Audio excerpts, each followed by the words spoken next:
Innovation in education या आपल्या YouTube चॅनलमध्ये तुमच्या सर्वांचं स्वागत आहे।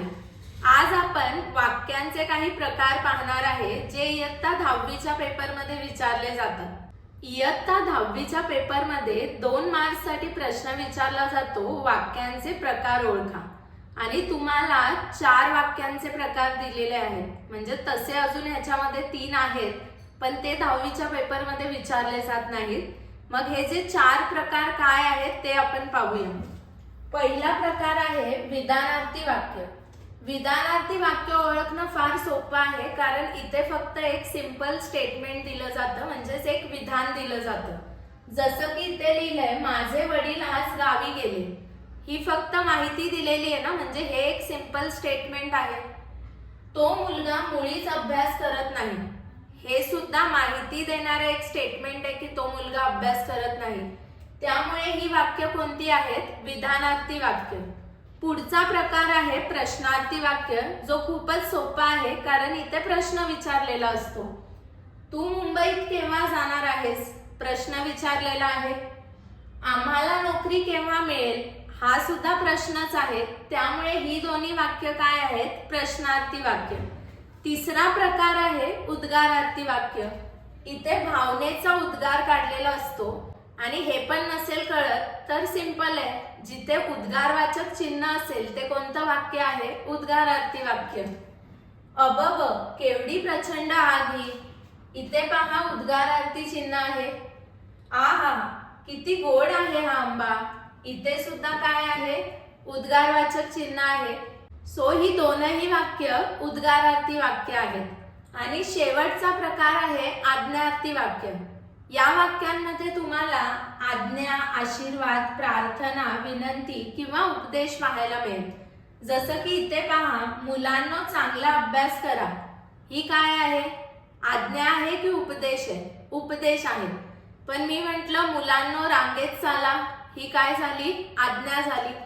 पुढे दिलंय परमेश्वरा मला चांगली बुद्धी दे, ही काय आहे? प्रार्थना आहे। मग अशी वाक्य तुम्हाला कुठे पाहायला मिळाली तर त्यांना आपण काय म्हणू? आज्ञार्थी वाक्य। आज्ञार्थी आणि विधानार्थी वाक्यातील फरक तुम्हाला ओळखता आला पाहिजे आणि ते ओळखणं फार सोपं आहे। कारण आज्ञार्थी वाक्याच्या शेवटी जो शब्द असतो तिथे वा, वी, वे येत नाही, पण तेच कुठे पाहायला मिळेल तुम्हाला? विधानार्थी वाक्यांमध्ये। आता जेव्हा आपण कन्वर्जनचा म्हणजेच वाक्य रूपांतरचा व्हिडिओ पाहणार आहे तेव्हा आपण हे पाहूच, पण आता मी थोडक्यात समजवते। मुलांनो रांगेत चाला, हेच वाक्य मी इथे कसं लिहिलेलं आहे? मुलांनी रांगेत चालावे, म्हणजे इथे फक्त चाला होतं, इथे काय आलेलं आहे? चालावे आलेलं आहे। मन लावून अभ्यास करा, तर इथे आपण कसं लिहिलंय? मन लावून अभ्यास करावा। इथे पण बघा कराचं काय झालंय? करावा, म्हणजेच वा जोडलेला आहे आपण। रोज काहीतरी काम करा, इथे काय लिहिलंय? रोज काहीतरी काम करावे। कराच्या जागी करावे लिहिताना वे जोडलेला आहे। नियमित व्यायाम करा, नियमित व्यायाम करावा, इथे पण कराचं काय झालंय? करावा। म्हणजेच आज्ञार्थी वाक्यांचं विधानार्थी करताना आपण त्याला वा, वी, वे असं जोडतो।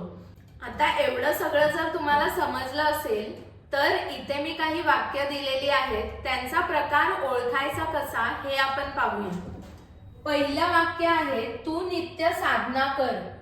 काहीतरी करायला सांगितलंय ना तुम्हाला। जेव्हा आपल्याला काहीतरी करायला सांगितलेलं असतं तेव्हा ते आज्ञार्थी वाक्य असतं। त्यामुळे आपलं हे पहिलं वाक्य जे आहे ते काय आहे? आज्ञार्थी वाक्य। पुढचा प्रश्न आहे दुर्बलांचे दुःख व वेदना जाणाव्यात। आता दुर्बलांचे दुःख व वेदना जाणून घ्या असं नाही म्हटलंय, जाणाव्यात म्हटलंय। म्हणजेच आपण एखादी गोष्ट केली पाहिजे असं सांगितलंय, करा असं सांगितलं नाही। मग जेव्हा केली पाहिजे असं सांगितलं जातं तेव्हा ते विधानार्थी वाक्य असतं। त्यामुळे हे जे वाक्य आहे ते काय होईल? विधानार्थी वाक्य।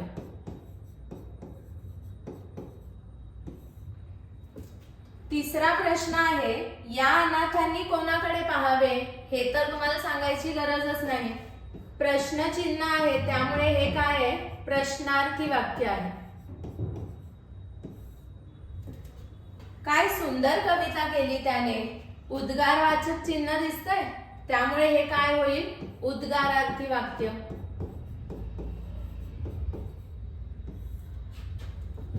बातमी वेगाने गावभर पसरली. हे फक्त एक विधान आहे की जे आपल्याला बातमी पसरल्याची इन्फॉर्मेशन देतंय. मग एखादं सिंपल स्टेटमेंट जर आपल्याला पाहायला मिळालं की जे फक्त काहीतरी इन्फॉर्मेशन देत असतं, तेव्हा आपण त्याला काय म्हणतो? विधानार्थी वाक्य. त्यामुळे हे सुद्धा काय होईल? विधानार्थी वाक्य.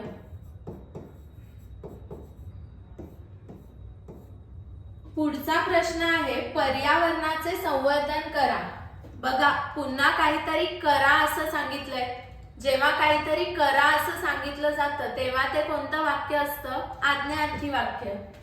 सो इथे आपण लिहू आज्ञार्थी वाक्य. इमारत तयार झाली का? प्रश्न विचारलाय ना, मग हे कोणतं वाक्य आहे? प्रश्नार्थी वाक्य. बापरे, केवढी गर्दी आहे. उद्गारवाचक चिन्ह दिसतंय, मग हे काय होणार आहे? उद्गारार्थी वाक्य. पुढचा प्रश्न आहे, महाराष्ट्रात दुष्काळ पडला होता. हे बघा, एक सिंपल स्टेटमेंट आहे की जे फक्त आपल्याला दुष्काळ पडला होता ही इन्फॉर्मेशन देत आहे. मग सिंपल इन्फॉर्मेटिव्ह स्टेटमेंट असेल तर त्याला आपण काय म्हणतो? विधानार्थी वाक्य.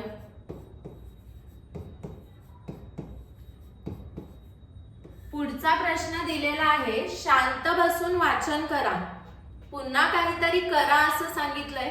मग जेव्हा काहीतरी करा असं सांगितलं जातं तेव्हा ते कोणतं वाक्य असतं? आज्ञार्थी वाक्य.